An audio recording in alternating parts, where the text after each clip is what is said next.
아멘. 감사합니다. 오늘 하나님께서 우리에게 주시는 말씀 함께 보시겠습니다. 누가복음 1장 46절부터 53절까지의 말씀입니다. 누가복음 1장 46절부터 53절까지 말씀입니다. 주보에 보시면 신약성경 87페이지에 있다라고 기록되어져 있습니다. 저와 여러분이 한 절씩 교독하고 마지막 절 합독하겠습니다. 제가 먼저 읽습니다. 마리아가 이르되 내 영혼이 주를 찬양하며 그의 여종의 비천함을 돌보셨음이라. 보라, 이제 후로는 만세에 나를 보겠다 일컬으리로다.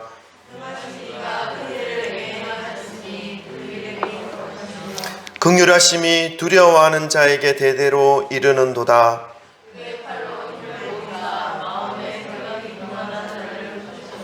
권세 있는 자를 그 위에서 내리치셨으며 비천한 자를 높이셨고 줄이는 자를 좋은 것으로 배불리셨으며 부자는 빈손으로 보내셨도다. 아멘. 할렐루야. 주 예수 그리스도의 이름을 찬양합니다. 오늘도 예수 그리스도의 그 이름 하나로 이곳에 모인 함께 예배드리는 여러분 한 분 한 분을 사랑하고 축복합니다. 오늘도 말씀을 듣기 전에 먼저 좌우 앞뒤에 계신 분들과 사랑 고백하고 주님 말씀을 받도록 하겠습니다. 우리 돌아보시면서 사랑 고백 나누시겠습니다. 사랑합니다. 축복합니다. 잘 오셨습니다. 할렐루야. 할렐루야. 네. 인사 나누시는 모습을 보니까 참 보기가 좋습니다. 천국의 모습이 바로 이런 기쁨의 인사를 나누는 그런 자리가 아닐까 한번 생각해 봅니다. 2020년도도 드디어 12월이 되었습니다. 한 주 한 주 은혜의 징검다리를 건너서 이 마지막 달까지 달려왔습니다. 그간 여러분 얼마나 수고가 많았는지 생각할 때마다 여러분의 수고에 좀 격려를 해드리고 싶은데요. 우리 한 번 더 인사하십시다. 너무 수고하셨습니다. 올해 한 해 너무너무 잘하셨습니다. 우리 격려해 주시는 인사했으면 좋겠습니다. 수고하셨습니다. 잘하셨습니다. 할렐루야. 할렐루야. 여러분 12월은 무엇보다도 우리를 사랑해 주신 하나님의 사랑이 온 땅에 아기 예수의 이름으로 나타나게 하신 것을 기념하는 달입니다. 성자 하나님께서 탄생하신 이 성탄절이 있는 달이죠.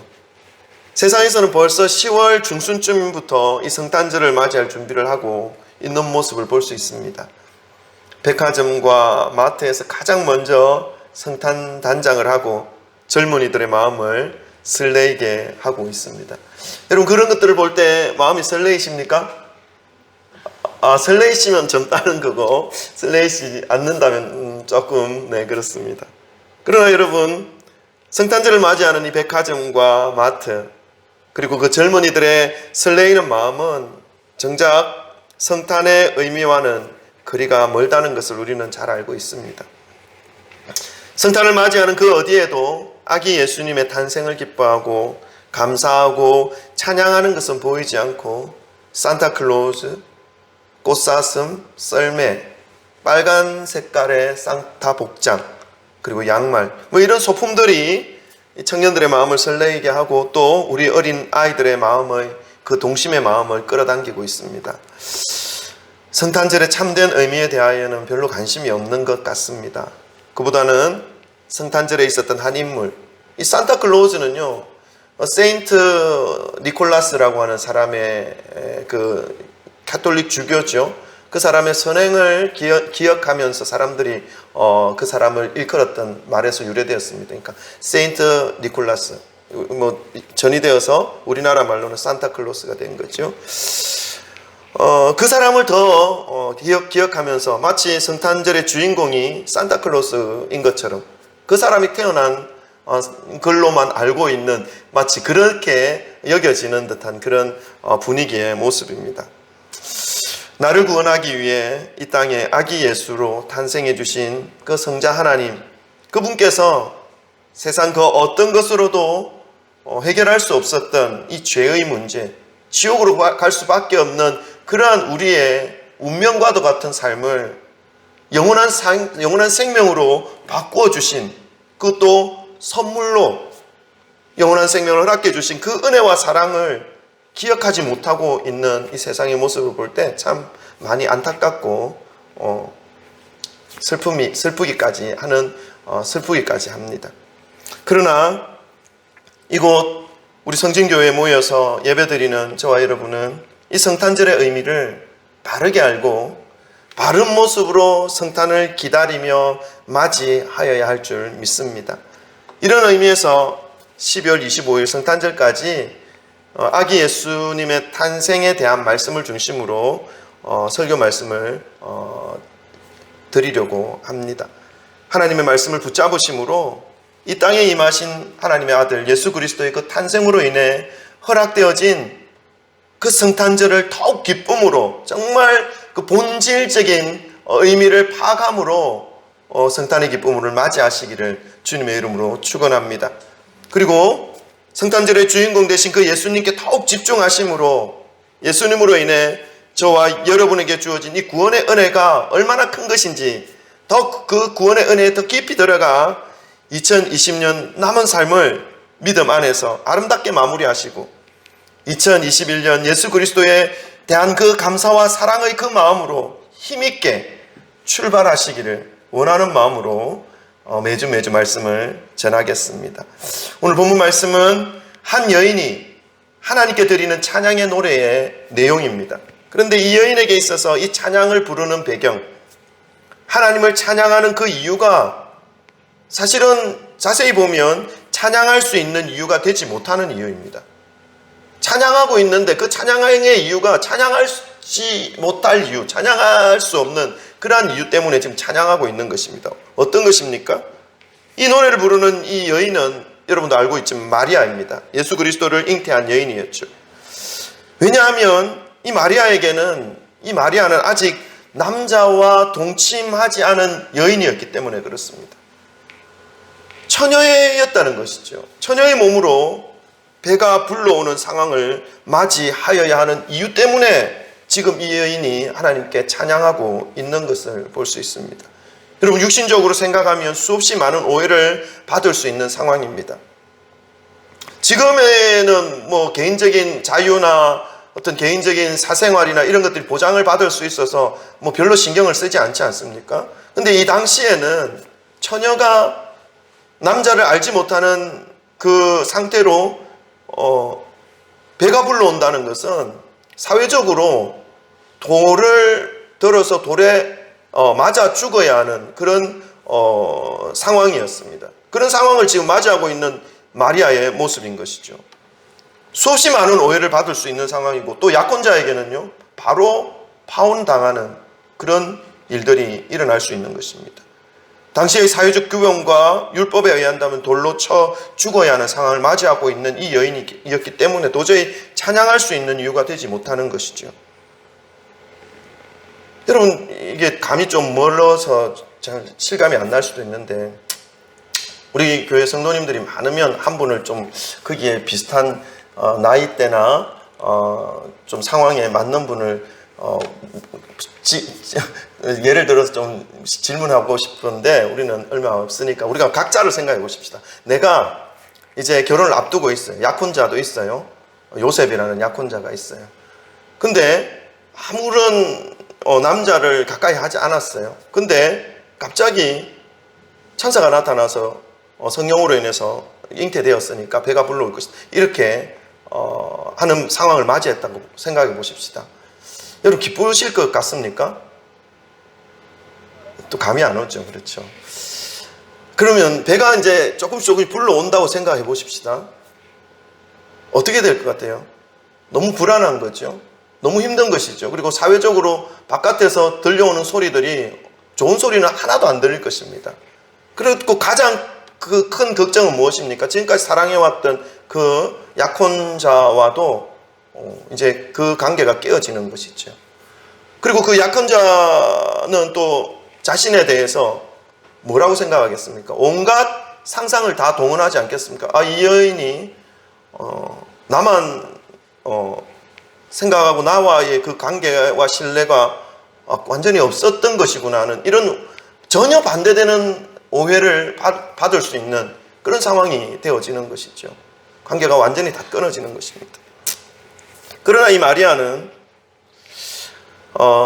역시 그런 불안함들이나 그런 의심들이나 그런 고통들을 느꼈을 것입니다. 하나님께서 보내신 이 가브리엘 천사에 의해서 하나님의 은혜를 입어서 태중에 아들을 잉태하게 되었다라고 하는 이 사실을 전해 들었을 때 마리아의 반응이 어땠습니까? 오늘 누가복음 1장에 나와 있는데 34절에 마리아의 반응이 이렇게 나와 있습니다. 뭐라고 말하냐면 그 천사를 향해서 나는 남자를 알지 못하는데 어떻게 내게 이런 일이 일어날 수 있습니까?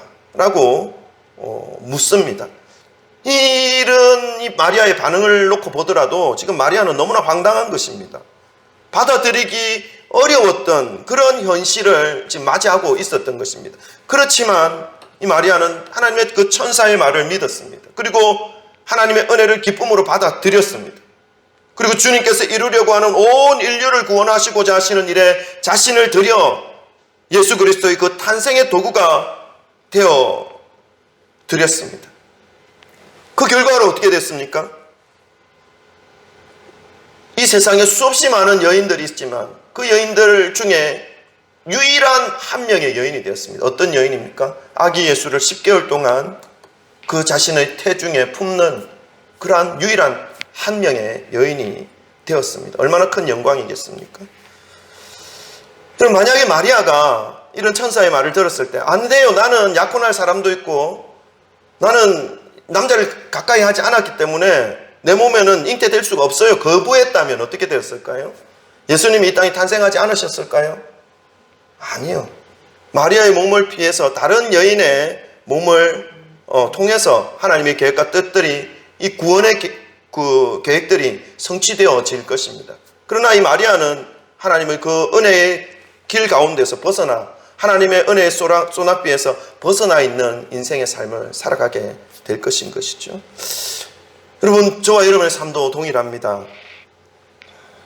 지금 이곳에서 예배를 드리지만 하나님께서 저희들의 삶을 사용하기를 원하실 그때에 하나님의 은혜의 통로로 사용되어지기를 원하는 그런 하나님의 마음을 받으셨을 때에 여러분 그 하나님의 마음에 하나님의 그 뜻에 반응하시고 이 마리아처럼 기뻐하실 수 있는 그런 믿음으로 세워지시기를 그런 삶으로 살아가시기를 주님의 이름으로 축원합니다.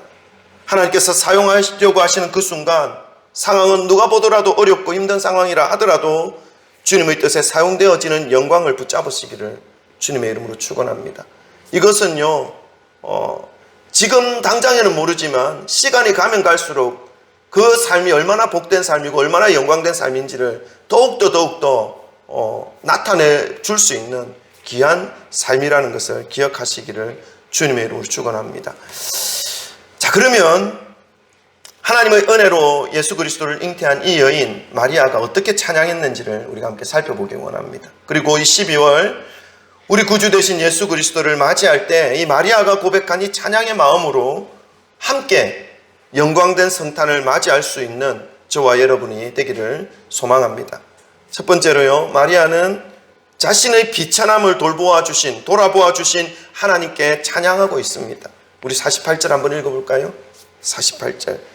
자신의 비천함을 돌보아 주신 하나님을 찬양하는 마리아의 모습입니다. 우리 함께 읽겠습니다. 시작. 그의 여종의 비천함을 돌보셨음이라. 보라, 이제 후로는 만세의 날을 복이 있다 일컬으리로다. 아멘. 마리아가 자신의 몸에 성령으로 인해 아기 예수가 잉태되었다라고 하는 이 천사의 말을 믿고 받아들인 후에 하나님께 처음으로 찬양하는 그 내용입니다. 그 내용이 무엇입니까? 자신의 비천함을 돌보아 주신 하나님께 찬양하고 있는 것이죠. 마리아는 자신을 여종이라고 표현합니다. 자신이 메시아 대신 아기 예수를 품기에는 얼마나 미천한 존재인지를 하나님께 고백하고 있는 것이지요. 하나님께 철저하게 겸손한 마음으로 나아가고 있는 이 마리아의 모습을 볼 수 있습니다. 여러분, 성경을 볼 때마다 하나님의 모습을 우리가 말씀을 통해서 알 수 있고 볼 수 있고 깨달을 수 있는데 명확한 하나님의 속성 한 가지를 우리가 깨달을 수 있습니다. 그건 뭐냐면 겸손한 자를 하나님은 한없이 불쌍히 여기신다는 것입니다. 하나님 앞에 자신을 내어드리고 자신을 하나님 앞에 무릎 꿇고 주님의 은혜를 구하며 살아가는 그 사람에 대해서 하나님은 너무나 연약한 모습으로 다가서 주신다는 것입니다. 너무 좋으신 분으로 주신다는 것이죠. 근데 반대로 성경에 보면 하나님의 모습이 어떻게 나와 있냐면 교만한 자에게 하나님 앞에서 자신의 힘을 과시하며 자신의 고집대로 자신의 뜻대로 자기 마음대로 살아가는 그 사람에게 하나님은 어떤 분이냐면요, 한없이 강한 분이에요. 한없이 무자비한 분이세요. 그래서 이 하나님의 양극단적인 모습을 성경에서는 분명히 볼 수 있는데 그 모습을 볼 때 우리가 어떻게 하나님 앞에 서 있어야 하는가 하는 것이죠. 오늘 마리아의 모습을 보시기 바랍니다. 이 비천한 여종을 주께서 돌보아 주셨다. 하나님 앞에 겸손하여서 자신의 그 비천함을 고백하며 주님을 의지하려고 하는 이 마리아의 모습을 볼 수 있습니다. 그리고 연이어서 마리아는 자신의 모습을 비천함으로 표현하고 있습니다. 이 비천함이라고 하는 이 단어를 우리가 좀 더 알기를 원하는데요, 원어 성경에 나와 있는 단어는 타페이노시스라고 되어 있는데 이 단어는 뜻이 어떤 뜻이냐면 신분이 낮은 것, 그리고 초라한 것, 가난함, 굴욕적인 이런 의미를 가지고 있습니다. 그러니까 지금 이 마리아의 이 모습은 초라하다라는 것을 알 수 있습니다. 그리고 가난한 어떤 환경과 형편이었다라는 것을 알 수 있고요. 그리고 그것으로 인해서 무시받았던 그런 신분의 사람이었다라는 것을 알 수 있습니다. 물론 마리아 자신이 이런 단어를 썼기 때문에 좀 더 자신을 더 낮추어서 표현하였던 말씀이라고 우리가 생각해 볼 수도 있습니다. 그러나 실제로 이 마리아는 신분이 그렇게 높지 않은 사람이었습니다. 부유하지 않았습니다. 무엇을 보면 알 수 있습니까? 그와 약혼한 결혼 상대자가 누구였습니까? 요셉이었습니다. 요셉의 직업은 목수였죠. 사회적으로 좋은 위치에 있는 사람도 아니었고 종교적으로 지도자의 위치에 있었던 사람도 아니었습니다. 이런 전체적인 상황을 놓고 보더라도 이 마리아가 고백한 이 비천함이라는 단어는 마리아의 형편과 상황이 어떠했는지를 알 수 있게 하는 것이죠. 사랑하는 성도 여러분, 마리아가 하나님의 은혜 앞에서 취하였던 이 찬양의 모습이, 찬양의 태도가 저와 여러분과 같은 성도님들이 하나님 앞에서 취하여야 할 모습인 것을 기억하시기를 주님의 이름으로 축원합니다. 비록 다른 사람들보다 조금 더 나은 삶을 살아가고 있다 하더라도, 다른 사람들보다 좀 더 많은 것들을 소유하고 있다 하더라도, 다른 사람들보다 좀 더 높은 수준의 학력과 사회적 신분을 가지고 있다 하더라도 하나님 앞에서 우리는 주님의 은혜를 받지 못하면 살아갈 수 없는 존재라는 것을 잊어서는 절대로 안 되는 것입니다. 그것을 기억하시며 하나님의 손을 붙잡으며 주님을 의지하며 살아가게 될 때에 하나님의 지키심과 돌보아 주심이 그 비천한 자 가운데 임하는 이 마리아의 고백처럼 우리의 삶 가운데도 하나님의 도우심의 손길이 순간마다 임하여 진다는 것을 여러분 잊지 마시고 주님 앞에 겸손히 살아가시기를 주님의 이름으로 축원합니다. 아무리 큰 부자라도, 아무리 높은 학식과 신분을 가진 사람이라 하더라도 하나님께서 그 사람에게 햇빛을 비춰주지 않으시면, 하나님께서 그 사람에게 맑은 공기를 공급해 주지 않으신다면, 하나님께서 그 생명을 오늘 거두어 가 버리신다면 그 모든 것들이 아무 소용이 없는 것들이고 하나님 앞에서나 사람들 앞에서나 내세울 만한 것들이 전혀 되지 못한다는 사실을 여러분 우리는 깨달으며 이 믿음의 길을 가야 하는 것입니다. 믿으시기를 바랍니다. 사랑하는 성도 여러분, 예수님은 비천한 사람들을 돌보아 주십니다. 예수님은 하나님의 아들이었기 때문에 나의 비천함과 나의 억울함과 나의 궁핍함과 나의 모자람을 이해하지 못하실 거야 라고 생각하면서 살아가시는 분들이 의외로 많은 것 같은데 그렇지 않습니다.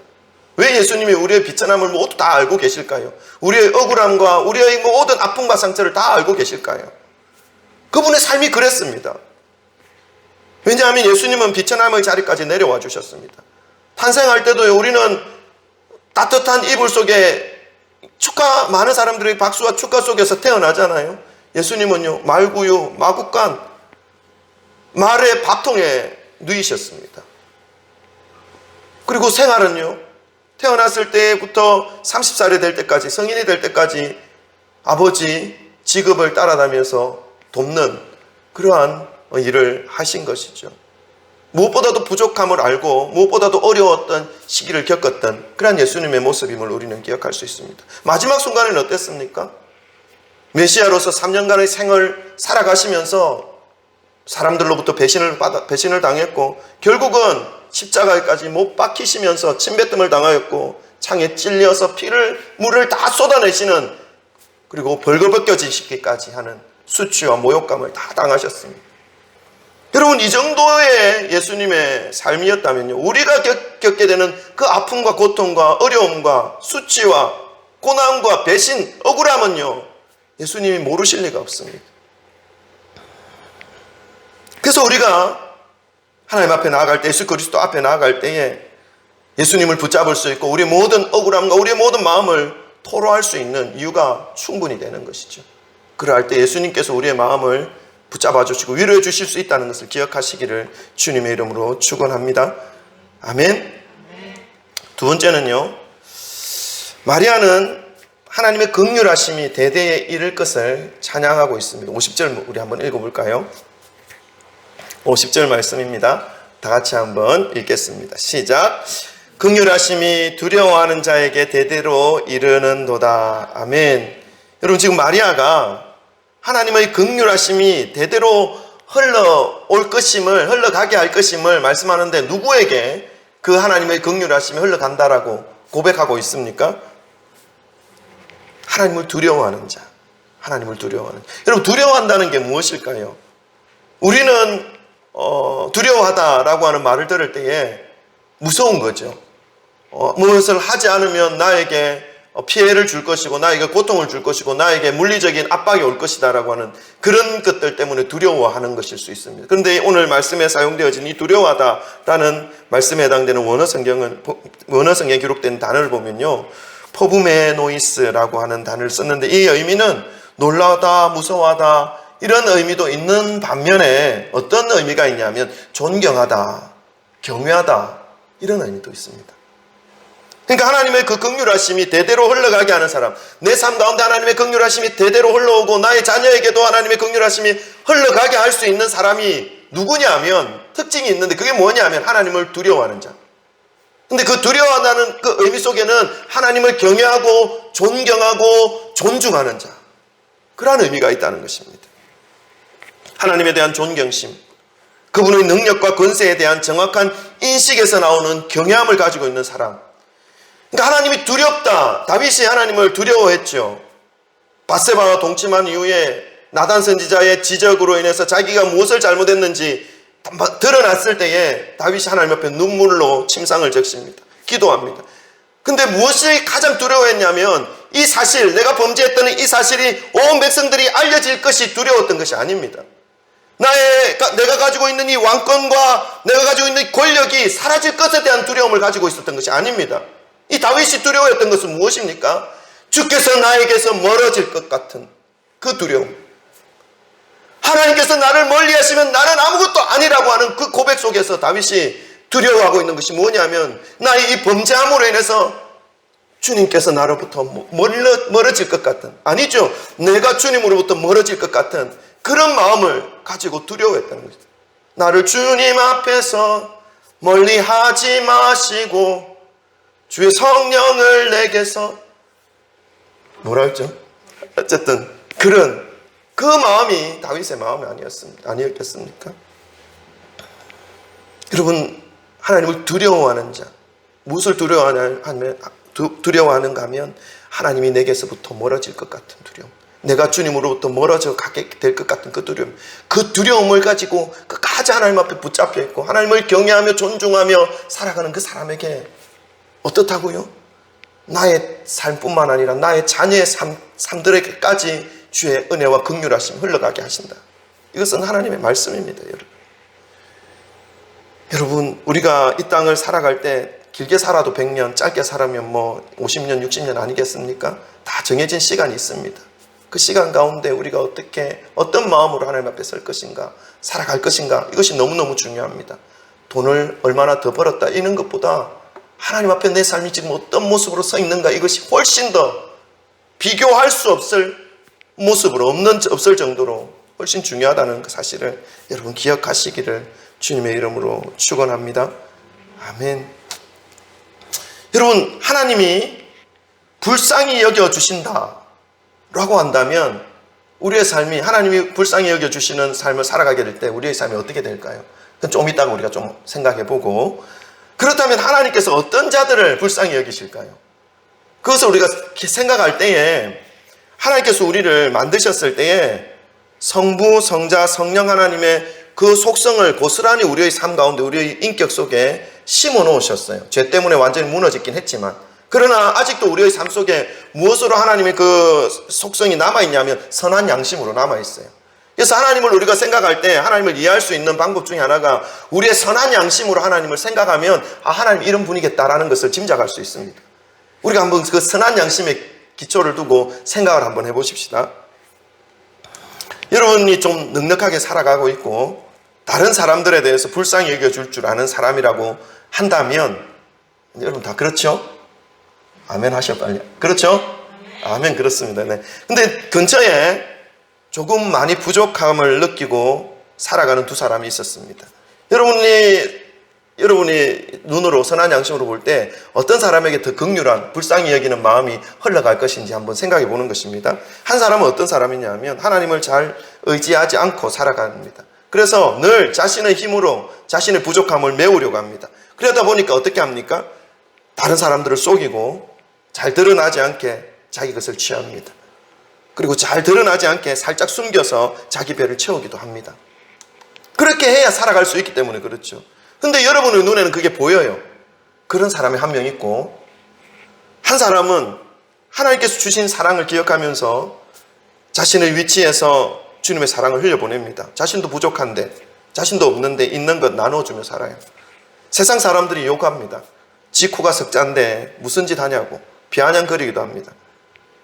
여러분, 조금 유치하고 이 극단적인 예를 들었지만 쉽게 설명하기 위해서 제가 말씀을 이렇게 전합니다.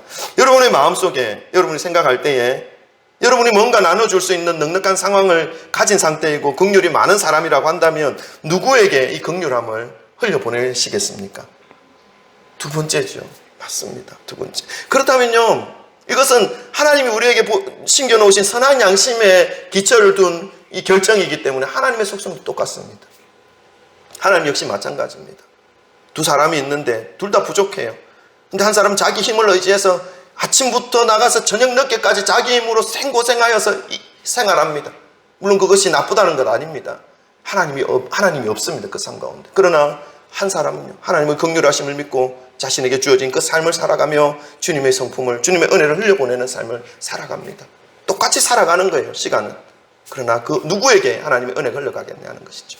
주님을 믿고 의지하는 자에겠죠. 여러분, 하나님은 긍휼하심이 한이 없으십니다. 저 사람에게 은혜를 베풀어 주셔서 나에게 은혜 줄 것이 없을 거야. 하나님은 이렇게 생각하지 않으셔도 돼요. 하나님은 은혜가 계속해서 나타납니다. 저 사람에게 축복해 주셨다 하더라도 나에게 또 다른 축복과 은혜를 풍성하게 부어주실 만한 은혜를 무한히 가지고 계신 분이 하나님입니다. 그래서 다른 사람이 하나님의 은혜를 받았다고 해서 질투하거나 시기할 이유가 전혀 없습니다. 저 사람 때문에 내가 은혜를 못 받고 있어요. 저 사람, 내가 받은 은혜를 저 사람이 다 가져가고 있어요. 아니요. 하나님의 은혜는 무한정하기 때문에 저 사람에게 주었다 해도 나에게 또 줄 것이 또 있습니다. 그래서 우리가 하나님 앞에 서 있어야 하는 모습은 뭐냐면 하나님의 은혜를 구하며 나아가야 하는 것이죠. 그렇게 할 때 하나님께서 은혜를 베풀어 주십니다.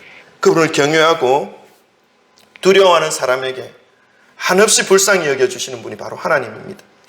하나님의 긍휼하심이 대대에 이른다는 이 말씀의 의미를 깊이 생각해 보시기를 바랍니다.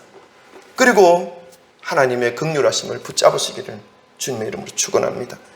하나님의 긍휼하심이 내 삶 가운데 나의 자녀들의 세대의 삶에 한없이 흘러온다는 것에 대한 의미를 우리가 한번 생각해 보기 원합니다. 여러분, 그것이 무엇일까요? 하나님의 은혜가 내 삶 가운데, 내 자녀의 삶 가운데 흘러온다라고 하는 것. 여러분, 일확천금을 얻게 해주시는 것일까요? 로또에 당첨되어서 다른 사람들 앞에서 어깨에 힘주면서 이렇게 살아가게 해주시는 것을 의미하는 것일까요? 성공하게 하셔서 다른 사람들을 위해 군림하면서 살아가는 그것을 하나님께서 대대로 허락해 주신 긍휼이라고 생각하십니까? 별로 일한 것이 없는데 모든 물질이 내 통장으로 솔솔솔솔 다 들어오게 하는 그러한 은혜를 베풀어 주시는 것이 하나님의 긍휼하시라고 생각하십니까? 그럼 그게 아니죠. 하나님의 긍휼하심이 임하신다는 것은 뭐냐면 하나님의 모습, 예수 그리스도의 형상을 회복시켜 주시는 것입니다. 그래서 어떤 환경, 어떤 문제 앞에서도 선택을 하는 데에 악인의 꾀를 따르지 않을 수 있는 힘, 죄인의 길에 서지 않을 수 있는 힘, 오만한 자들의 자리에 앉지 않을 수 있는 힘, 그 능력을 부여해 주시는 것입니다. 하나님의 긍휼을 받을 때. 왜요? 하나님께서 나를 붙잡고 계시니 내가 그 선택을 하지 않을 수 있는 판단의 근거, 결정의 근거가 될 수 있기 때문에 그렇습니다. 그리하여서 어떻게 됩니까? 자신의 삶뿐만 아니라 고통 속에서, 어둠 속에서, 절망 속에서 쓰러져 주저앉아 소망을 잃어버린 그 심령에게까지 달려가서 그 사람에게 다시 일어날 수 있도록 힘을, 능력을 공급해 줄 수 있는 그러한 하나님의 도구의 삶을 살아갈 수 있게 되는 것입니다. 누가요? 하나님의 긍휼하심을 붙잡고 살아가는 그 사람에게, 그리고 그 사람의 자녀들의 삶도 동일하게 그러한 은혜를 누릴 수 있다는 것입니다. 하나님께서 세우신 그 삶은요, 어떤 물질과 돈으로 만들어낼 수 있는 삶이 아닙니다. 하나님께서 부어주시는 그 영광스러운 삶으로 회복시켜 주시는 것임을 여러분 기억하시기를 바랍니다. 어떻게 할 때 그렇게 된다고요? 하나님의 긍휼하심을 붙잡을 때, 하나님을 두려워할 때, 하나님을 인식하며 살아갈 때, 내 삶뿐만 아니라 나의 자녀의 삶에 이르기까지 대대로 주의 긍휼하심이 멈추지 않는다 말씀하고 있습니다. 사랑하는 성도 여러분, 모든 성도님들의 삶 속에 이 하나님의 경외함, 하나님을 존경함, 하나님의 임재에 대하여 인식하며 살아가심으로 자자손손 주님의 긍휼하심을 받으시며 축복된 삶을 살아가시기를 주님의 이름으로 축원합니다. 아멘.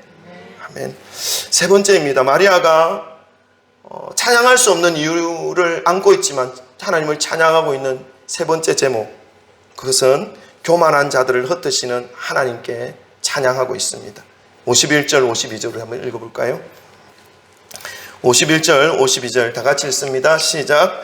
그의 팔로 힘을 모으사 마음의 생각이 교만한 자들을 흩으셨고 권세 있는 자를 그 위에서 내리치셨으며 비천한 자를 높이셨고. 아멘.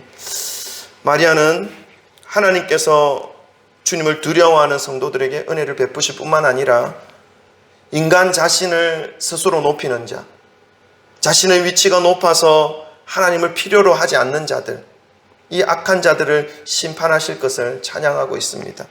52절의 말씀에 좀 가격한 말씀이 나오는데 내리치셨으며 라고 하는 단어를 사용하고 있습니다. 이 단어를 헬라어 성경에 찾아보면 카타이로라는 단어를 썼는데 그 뜻이 뭐냐면 내리치셨다라고 해석되는 이 뜻이 원래 단어로 뭐라고 어떤 의미가 있냐면 쓰러뜨리다, 파괴하다, 붕괴시키다 라는 엎드러뜨리다 이런 의미가 있습니다. 하나님께서 그 일을 하신다는 것입니다. 무너뜨리고 흩어뜨리시고 붕괴시키시고 내리치신다는 것이죠. 누구에 대해서요? 교만한 자들에 대해서. 하나님께서 교만한 자들에 대해서는 하나님 없이 살아갈 수 있다라고 생각하면서 주님을 멀리하고 살아가는 그 사람들에게 내리치십니다. 여러분, 하나님을 모르는 사람들, 하나님을 대적하는 사람들, 그 사람들이 세상에서 오히려 더 잘되고 더 출세하고 더 높아지고 더 많은 재물을 가지고 떵떵거리고 살아가는 그 사람들을 보면서 여러분 어떤 마음을 가지십니까? 부러워하십니까? 부러움이 들 수도 있습니다. 여러분 부러워하지 마십시오. 그들은요 올라갑니다. 계속 올라갑니다. 근데 왜 올라가는지 아셔요? 떨어지기 위해서 올라갑니다. 결국은 무너집니다. 진짜라니까요. 그러나 우리는 어떻습니까? 하나님을 경외하는 자는요 조금 낮을 수 있습니다. 그런데 하나님이 높이십니다. 하나님이 높이시면요 부작용이 일어나지 않습니다. 떨어지지 않는다는 것이죠. 누구를 보면 알 수 있습니까? 요셉을 보십시오. 끝없이 내려가셨습니다. 왜요? 하나님을 믿고 경외하였는데 왜 그렇습니까? 하나님의 뜻이 있습니다. 그 사이에 하나님을 발견하는 것입니다. 그 험악하고 그 어둡고 그 절망적인 순간에서라도 하나님을 붙잡습니다. 그러니까 어떤 순간에도 하나님을 붙잡을 수 있는 힘과 능력이 그 시간 가운데 들어간 것입니다. 그 사람의 삶 속에 그 기간이 없이 바로 올라가면요 바로 떨어집니다. 짓밟히고 끝없이 연단되어지는 그 시간을 통해서 하나님의 성품, 하나님을 붙잡고 어떤 일이 있더라도 하나님을 붙잡을 수 있는 그 힘과 능력이 배양되어지는 것이죠. 그렇게 할 때 하나님의 때에 올리지 않습니까? 하루 만에 20대 총리를 만들어버리지 않습니까? 그런 사람들이 너무 많아요. 세상을 부러워하지 마시기를 바랍니다. 그들은 떨어집니다. 우리는 어떻게 해야 됩니까? 끝까지 붙잡으십시오. 그럼 하나님이 때가 되어 올리십니다. 아멘? 이러한 은혜를 누리시기를 주님의 이름으로 축원합니다.